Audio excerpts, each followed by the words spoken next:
தனித்தன்மையோட தலை நிமிர்ந்து நிற்கிற நம்மோட ஆட்சியா, டெல்லிக்கு வளைந்து கொடுக்கிற அடிமைகளின் ஆட்சியான்னு தீர்மானிக்கிற தேர்தல்.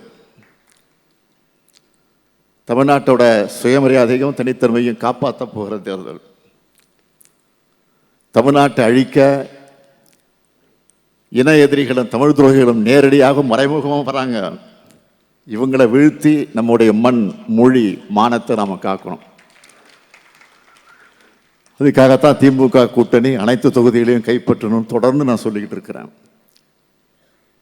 தமிழ்நாடு இப்போ சமூக அரசியல் பொருளாதார படையெடுப்பை சந்திச்சுக்கிட்டு இருக்கு.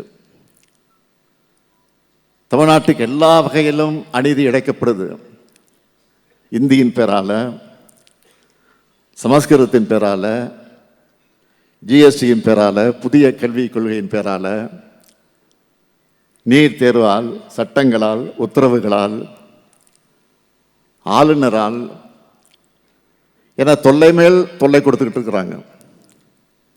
இது தமிழ்நாட்டு மேல தொடுக்கப்படக்கூடிய தாக்குதல். இந்த தாக்குதலை முறியடிக்கிற வல்லமை நமக்குத்தான் இருக்கு. பாஜகவினுடைய பகல் கனவு திமுக இந்த மண்ணில் இருக்கிற வர அந்த பகல் கனவு நிச்சயம் நிறைவேறாது. அவங்களுக்கு அது நல்லா தெரியும். ஆனாலும் புதுசு புதுசாக குறுக்கு வழியில் தேடுறாங்க. எஸ்ஐஆர் எனப்படக்கூடிய சிறப்பு தீவிர வாக்காளர் பட்டியலை திருத்தத்தை தமிழ்நாட்டில் அடுத்த வாரத்திலிருந்து நடைமுறைப்படுத்த போறதா இந்திய தேர்தல் ஆணையம் அறிவிச்சிருக்கு. இதை காட்டி மிரட்டுறாங்க. இதுக்கெல்லாம் நாம பணிய மாட்டோம். இங்க அவங்களுடைய பாட்சாலாம், அதில் குறிப்பாக RSS உடைய பாட்சாலாம் எதுவும் பலிக்காது.